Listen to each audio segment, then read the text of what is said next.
नमस्कार, मी प्रियांका पाटील। आपण पाहत आहात राष्ट्रीय लोकराज्य न्यूज, निर्भीड बातम्यांचे व्यासपीठ। आज आपण दिवसभरामध्ये घडणाऱ्या घडामोडींवर नजर टाकूया।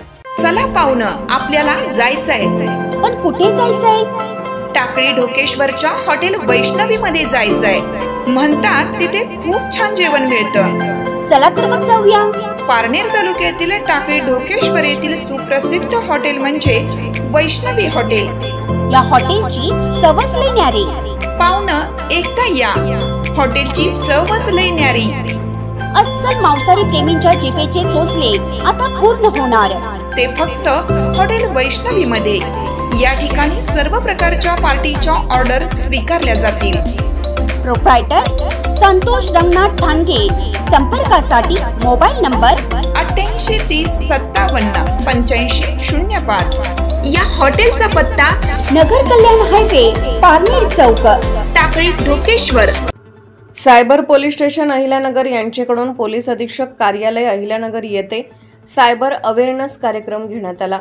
अहिल्यानगर शहरात दिनांक 29/7/2025 रोजी माननीय श्री सोमनाथ घारगेसो, पोलीस अधीक्षक अहिल्यानगर, माननीय श्री वैभव कलबुर्मेसो, अपर पोलीस अधीक्षक अहिल्यानगर यांच्या मार्गदर्शनाखाली सायबर अवेअरनेस कार्यक्रम आयोजित करण्यात आला असून अहिल्यानगर शहरातील saint Vivekanand English school Tarakpur येथील 10वीचे एकूण 77 विद्यार्थी यांनी प्रथम सायबर पोलीस स्टेशनला भेट देऊन सायबर पोलीस स्टेशनचे कामकाज कसे होते व कसे केले जाते याबाबत माहिती घेतली।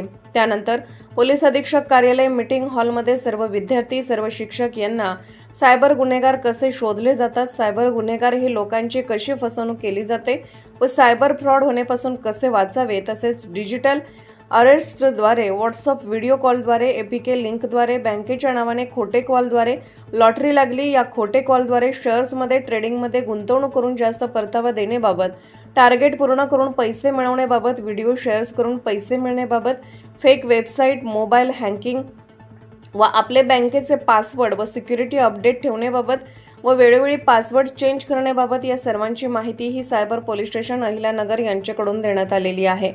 सेंट विवेकानंद स्कूल तारकपूर यांच्या वतीने प्राचार्य सौ गीता तांबे, सेंट विवेकानंद स्कूलचे संस्थानचे सेक्रेटरी श्री गोपाल भागवानी, अमोल धोपावकर सर, सौ शिरीन शेख मॅडम, सौ सीमा कोठास्तानी, ॲडव्होकेट येवले मॅडम असे व एकूण 77 विद्यार्थी व विद्यार्थिनी हजर होते।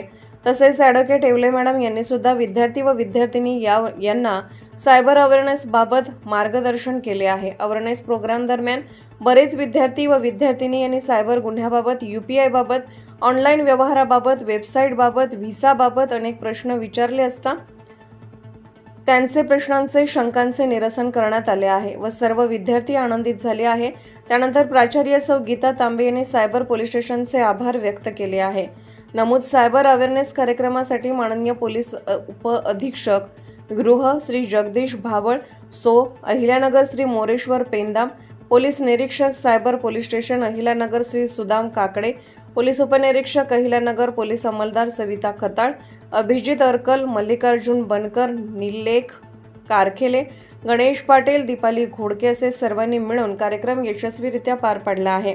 त्यांना सुद्धा मराठीमध्ये दुसरे काही शब्द नाही। एकंदरीत बघायला गेला तर आपण सायबरची अशी डेफिनेशन करू शकतो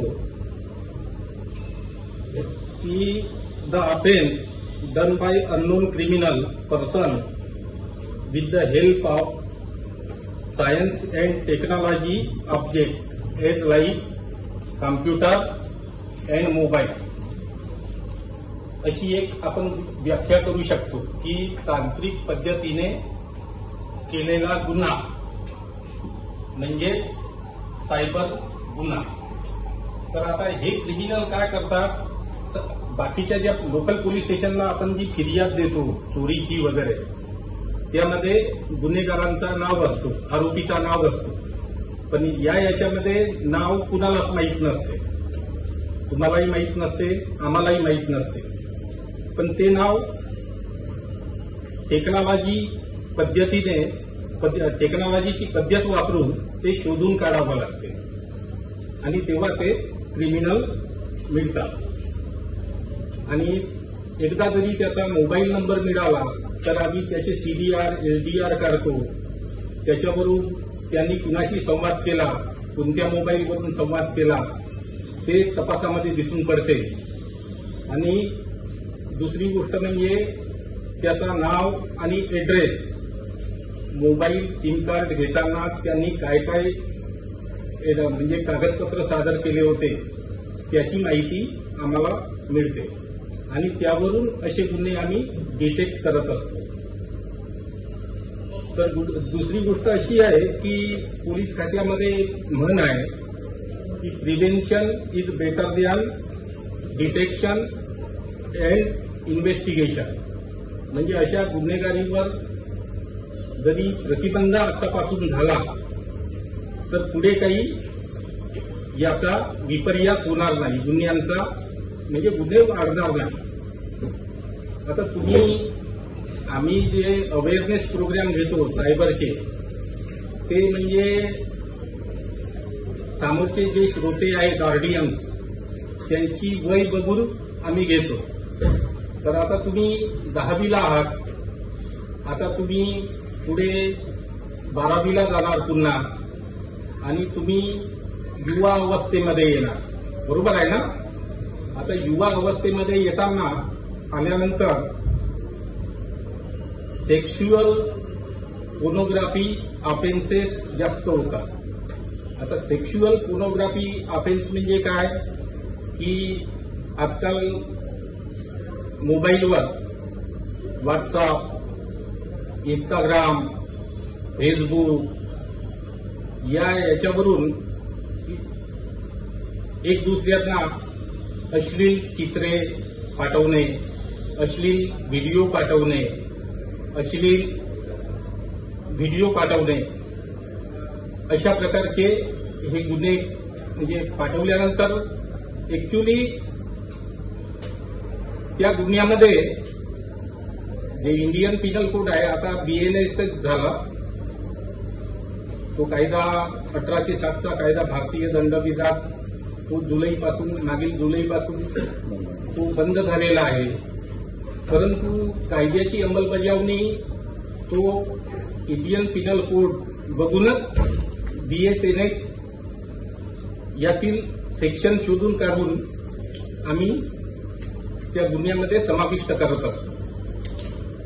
आणि 2005 मध्ये इन्फॉर्मेशन अँड टेक्नॉलॉजी ऍक्टची अंमलबजावणी सुरू झालेली आहे आणि तो कायदा या सायबर गुन्ह्याशी संबंधित आहे. अहिल्यानगर शहर प्रतिनिधी सागर सब्बान.